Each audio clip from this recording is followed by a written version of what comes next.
Most investors lose money in junior mining stocks, not because the sector is broken, but because they don't know how to decode them. Headlines, hype, a few flashy drill holes suck people in, and 80% of those companies will never make it.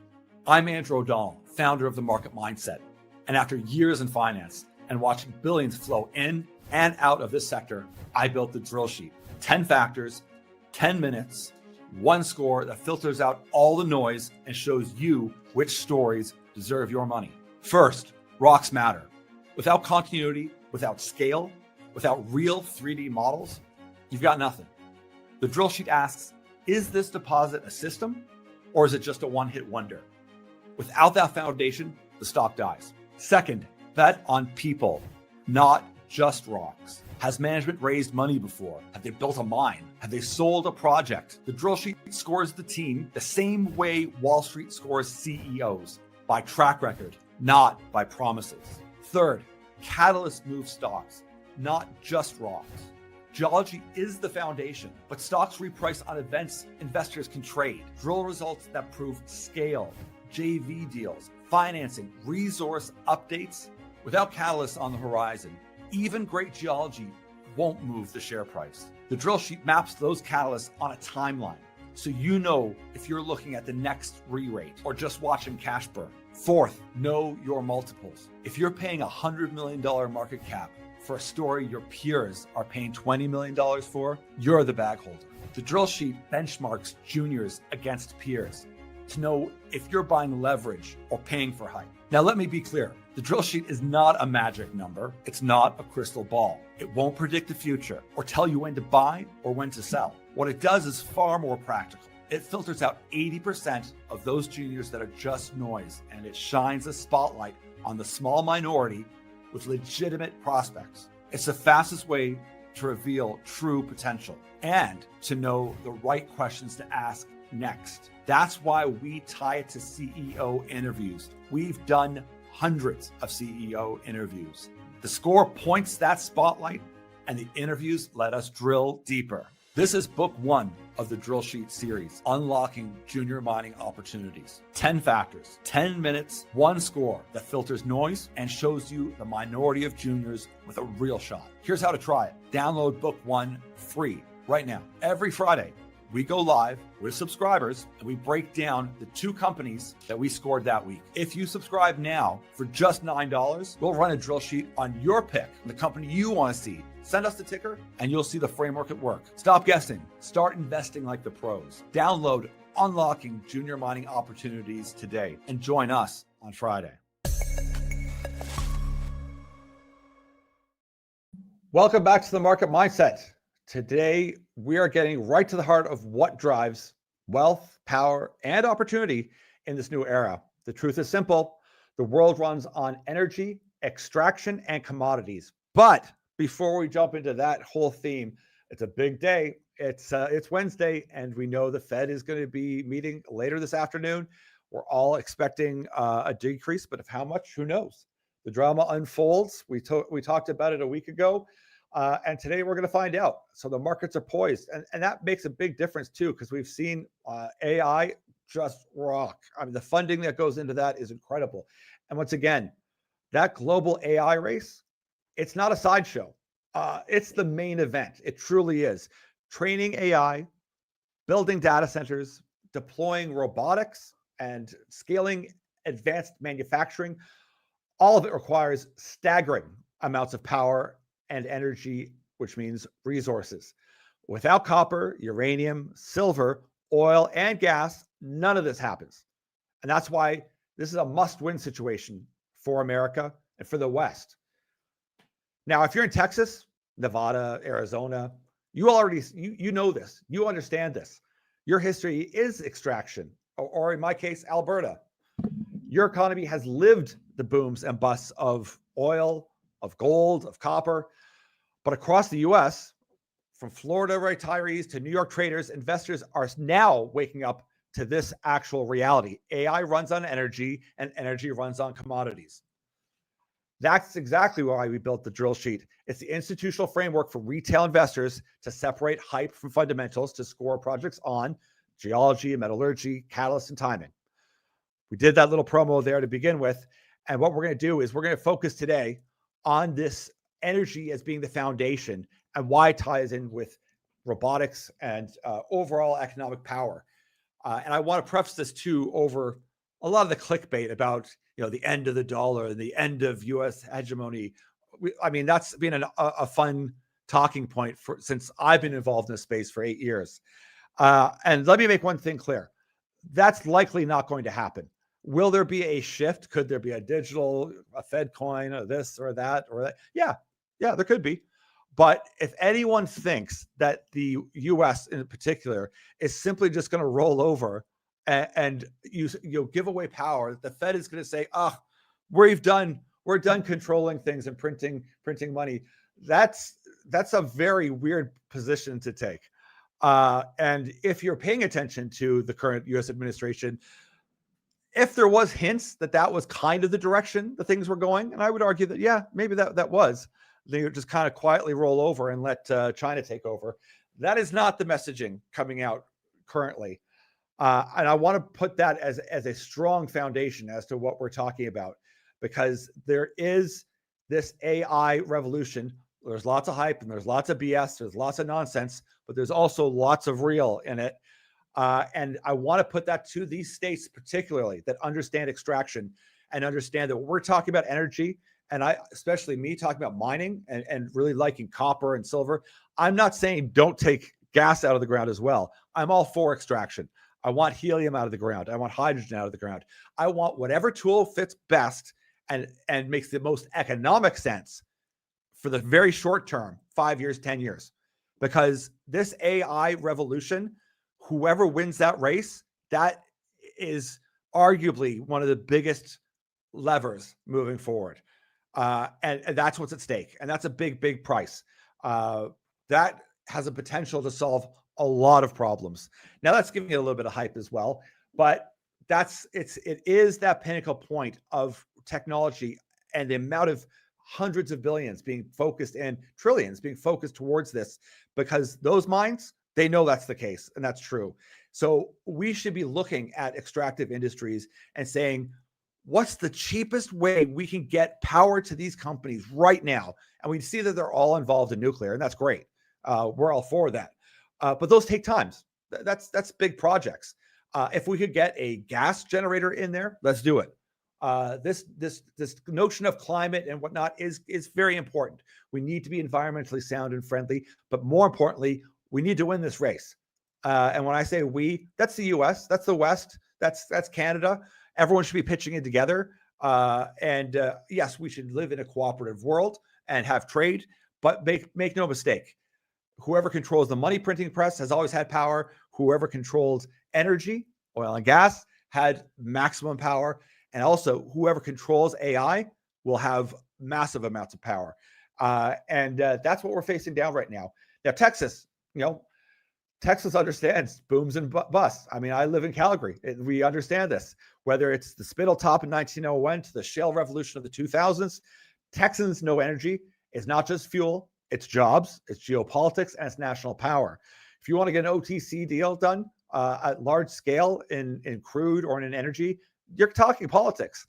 A company will structure their portfolio trading with certain partners in part to make sure that certain amounts of money are coming from different areas of the region of the world, not only for transportation costs and whatnot, but because there is geopolitics at play. Nevada understands gold and silver very well historically. It's had 150 years of extraction. From Comstock Low to modern Barrick and Newmont operations, Nevadans understand that every ounce pulled from the ground requires capital, engineering, and risk. They know that resources are finite and irreplaceable. Arizona and copper together, the copper state, for a reason. Its mines powers U.S. electrification for the entire future. It did for all the 20th century, and looking forward, there's some amazing projects there. And as Arizonians understand that copper demand surges, not only for EVs, like if you don't like that story, because listen, I think hybrids are doing a lot better right now than the pure EVs. You still need it for AI infrastructure, and you still need it for power transmission. The amount of copper we require It doesn't focus on just having an electric vehicle. There's so many applications, and we need it all. It doesn't mean that you have to take one side of this, and that's what I want to really drive home. And whether you're in Colorado and you're looking at mix of oil and gas and hard rock mining, is these states understand that these commodities drive the economy. And in Canada, we've just saw a report of 96 CEOs sending into the current Liberal government. And this is about 15% of the entire GDP of the country, stating their opinion on the course Canada is taking and putting red flashing lights. Do you want to help this country or not? And that's what's required is we need people, CEOs, driving this economy. We need states like you. We need, Texas. We need the retirement states like Florida and New York who are waking up, understanding how critical metals are, and also to be open-minded about natural gas specifically. Our opinion as far as crude and as far as any energy application has been clear. There has been incredible improvements to clean that up. You're not going to not use crude. It's in everything around you. And I think that reality of conversation has to be met in full force rather than just the narrative of end oil now. That is silly. It isn't realistic or logical. Perhaps in 50 years, okay, maybe, but it's in everything. Like, you're going to have to change the entire economy. Now, could we decrease it? Yeah. And could nuclear pick up? Absolutely. Could we build more hydro dams? Yes. All this we know. But right now, I really want to hone in on this present AI race. That's where all the money's going. And I mean, at a staggering level. But we also need to really pay attention to what's considered the boring part, but building out this infrastructure, not only for the generators to be able to hold the capacity. And there is some interesting things happening in the works right now. Goldman Sachs came out with a very interesting report about using AI in order to evaluate thresholds and being able to anticipate blackouts and to, in essence, save energy costs just by using AI. We're going to cover that in our Substack, but it's a very interesting application of AI already that we're seeing. And this is why it's so critical. It's those little advancements that no one really is paying attention to or knows about that are all going to add up. I don't mean like the staggering, barn builder, like, oh my God, we solved this problem. There's going to be tons of little ones solved along the way at a scale that it's going to be hard to even cover. And that's why we want to be in the lead of this. And to be perfectly honest, what's your opinion on the US today or not? Would I prefer to have the US in charge and the West in charge? 100%. It's obvious. There should be no indication that that's not the goal that you should want. And once again, it doesn't mean you need to be adversarial with anybody. But would I rather be the king of my own home? Yes. I would rather have say than have someone coming in and domineering and telling me that I don't have any say. So let's just look at some of the key facts here. Right now, data centers consume about 2% of global electricity, and Goldman Sachs projects that figure could double by 2030 as AI workloads explode. 1 ton of nuclear fuel equals 20,000 tons of coal in energy equivalents. That's pretty awesome. For all of the green people, that's great. Now, why does that matter? Because the West doesn't really use coal. Well, Germany still does to some extent. They're coming off of it. Well, because coal is massively used in the third world. The Chinese have been building out coal factories and power plants at record pace. So once again, there's a double standard there. But if we could just get them off of coal, and they're doing a great job as well. They're building nuclear reactors at a pace that's also a little daunting and disappointing if you look from the West consideration. Robotics and automated manufacturing demand, it's going to require electricity 24/7. So this Optimus of Tesla, we're going to see a lot more of those. And not just Optimus and Tesla. Other companies are going to have robots building robots as manufacturing moving forward. And that does mean 24/7, nonstop. Less human capital, which is other big concern, something we have to be wary of. But demands on power will be huge. It's why all of these billionaires are interested in nuclear. They have a nuclear project, each one of them. Economic leverage. AI doesn't generate just apps. It's not just the large language models, which are very handy for students to help them write essays, for me to do research, to help me hone in on ideas, or just literally at night, if I'm curious about astronomy and I don't really know anything about it, boom, you can start engaging. If you've got a curious mind, it's pretty fantastic. And that's the low end of the bar of what it can do. And some of the AI energy demand facts right now, data centers already consume 460 terawatt hours per year globally. That's the same as the entire electricity consumption of France. By 2030, they're expecting that should double to 1,000, largely due to just AI workloads. Training a single GPT-4, not level 5, model requires 25 gigawatt hours of electricity. AI data centers in the US alone could require 5 to 6% of the country's electricity by 2030 as well. Robotics and automation in manufacturing will increase global electricity demand, another 150 terawatt hours by 2030. So I kind of think you're getting the essence here. It's staggering.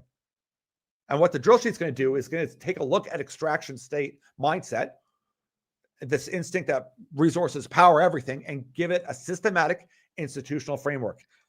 It turns what Texans and Nevadians and Arizonians feel into a measurable score, and that other investors as well can act on. And we're really focused on states that understand this and understand because it's a little easier to have conversations with the people that understand this premise and this foundation of how economies work and entire civilizations work. Now, here's the key. Energy doesn't appear out of thin air. It's built on this extraction. Once again, copper, uranium, oil, silver. Pick which one's a favorite of yours. I'm not saying don't use one. I'm saying we're going to need all of it, especially in this short term, and we should. And we should be just powering to win this race. And then we can solve problems a lot faster with AI as we scroll this up and scale it up. So let's actually look at different areas here to see how extraction has built civilizations. Gold and silver financed empires. The Spanish Empire's global dominance in the 1500s was built on silver from modern Bolivia. In the US, Nevada's Comstock lode silver discovery in 1859 financed westward expansion.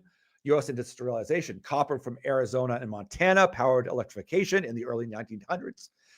That included all your lights, your telephones, your railroads, all impossible without massive extraction. Oil is a strategic weapon. In World War II, U.S. oil production gave the Allies decisive energy superiority. The U.S. supplied over 80% of all Allied oil needs, proving that control of resource equals control of outcomes. Cold War uranium. Colorado and Wyoming supplied uranium for both nuclear weapons and power plants, making energy independence part of U.S. security strategy. All of these have been recognized by both administrations. This is bipartisan. And this is where we all have to kind of wake up and go, yes, we're at different ends of many things, but the government is very clear that they want to win this race on both sides, I would argue. You know, we know that copper, and it's just using EV, and I know they're not as popular in the news right now. That takes 180 pounds of copper. A single AI data center requires up to 30,000 tons of copper for wiring. Silver, beyond jewelry, it's critical also for chips as well as solar panels. Nickel and lithium goes without saying. You need it for magnets, for robotics, for battery packs, on and on. Steel, you just need steel for infrastructure. The U.S. needs tons of infrastructure just for bridges, not even equating the power generation. And of course, people know about the rare earths. That's required, once again, the magnets that are needed for robotics, for EVs. And we know that China does control a significant portion of that, and that is changing. But what we need to really focus in on here is to understand this reality and establish that fundamental as being the core of how we build moving forward. And I would argue, if you talk to your advisor or your broker, that is your portfolio structured in that same sort of way? Do you have that strong foundation of precious metals, gold and silver, to give you that security to fight inflation? If you're interested, are you looking at that leverage of the upside? And some of these producers have been doing astronomically in the last year and a half.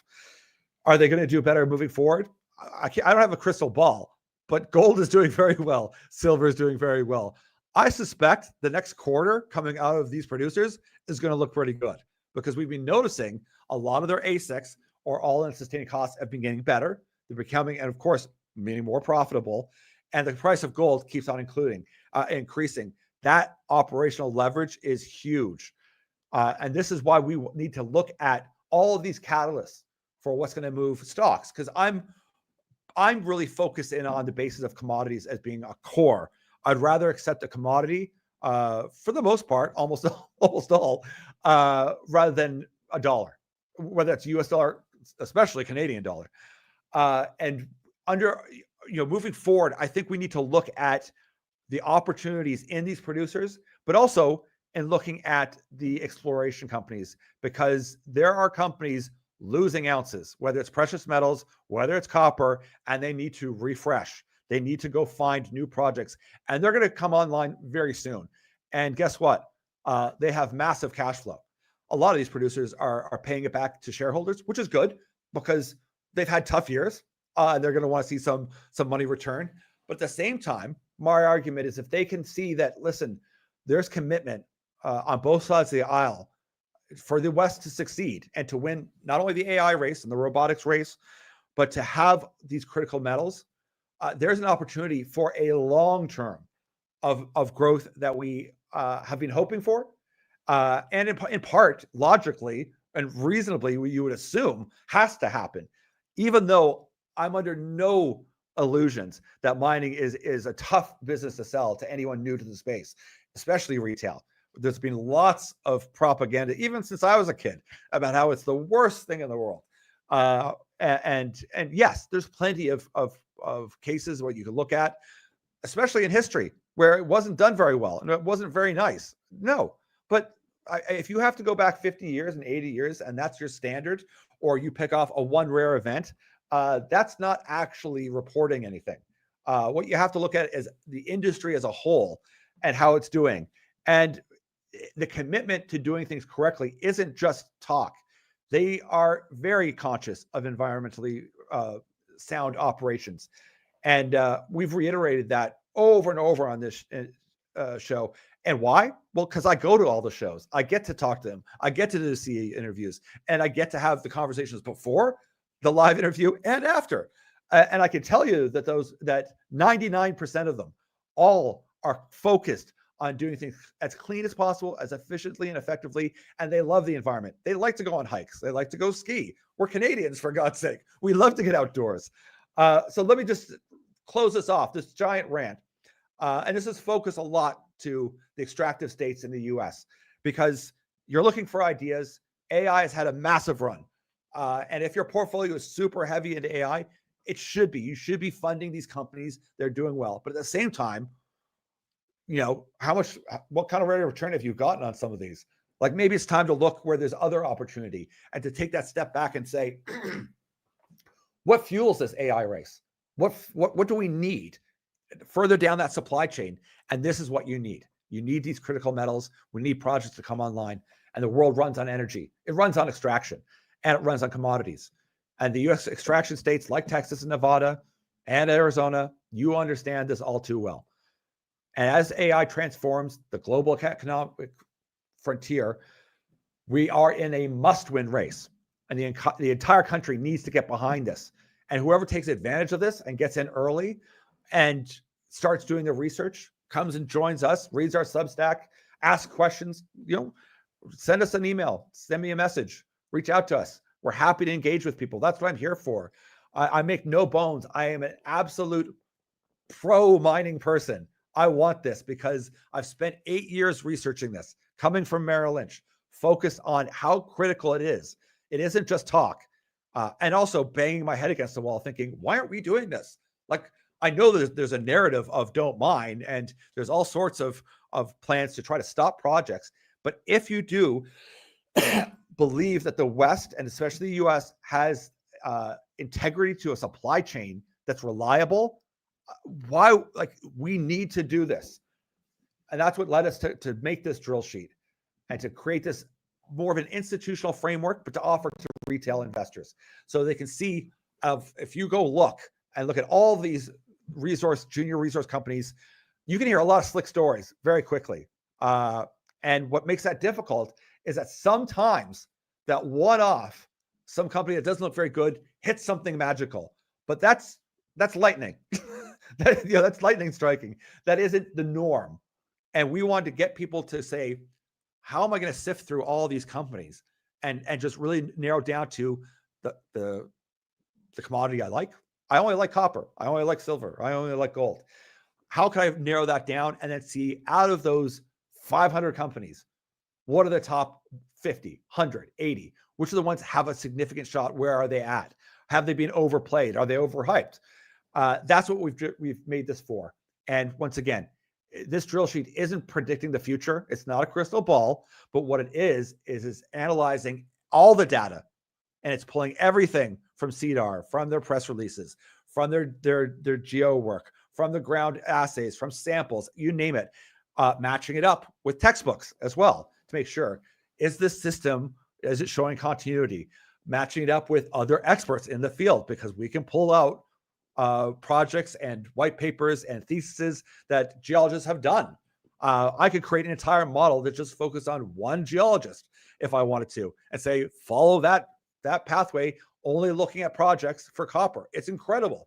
And this is what we've done, is we've created this system here where we can help you to narrow down into the companies that deserve recognition. And if they are a bit more risky, then at least you understand the questions to ask, and you can get right on there, send the CEO a message, say, hey, what are you doing about this? Or is it true that you're just waiting on metallurgy and that should be a big milestone, a big factor? This is what we've built this for.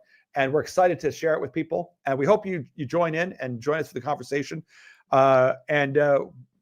We see right now, all signs are go.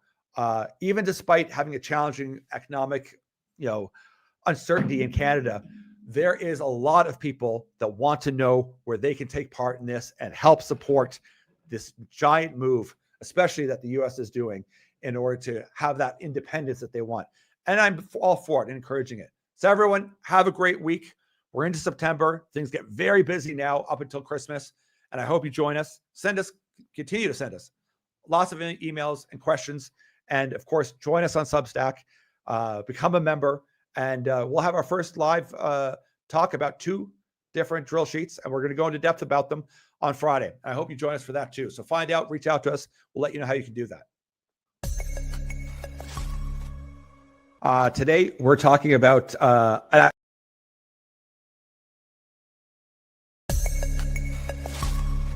most investors lose money in junior mining stocks, not because the sector is broken, but because they don't know how to decode them. Headlines, hype, a few flashy drill holes suck people in, and 80% of those companies will never make it.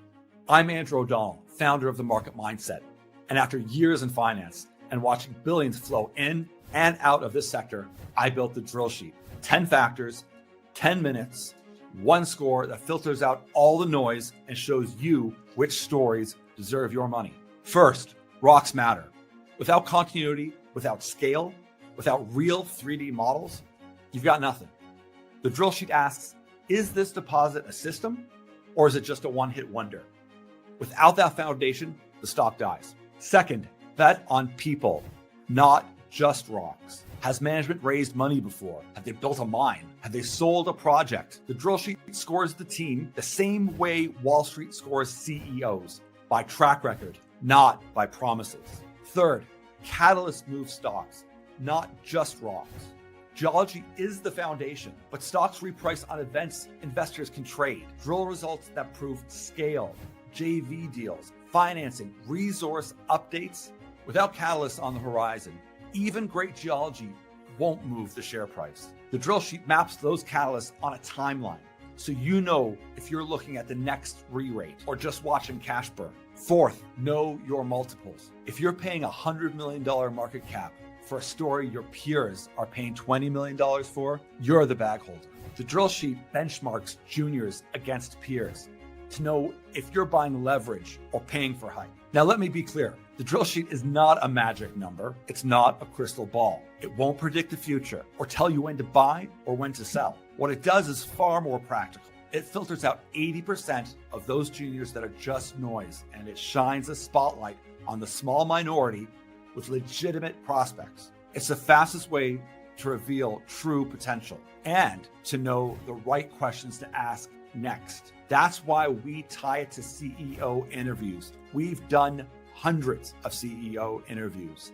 The score points that spotlight, and the interviews let us drill deeper. This is book 1 of the Drill Sheet series, Unlocking Junior Mining Opportunities. 10 factors, 10 minutes, 1 score that filters noise and shows you the minority of juniors with a real shot. Here's how to try it. Download book 1 free right now. Every Friday, we go live with subscribers and we break down the 2 companies that we scored that week. If you subscribe now for just $9, we'll run a drill sheet on your pick, the company you want to see. Send us the ticker and you'll see the framework at work. Stop guessing. Start investing like the pros. Download Unlocking Junior Mining Opportunities today and join us on Friday.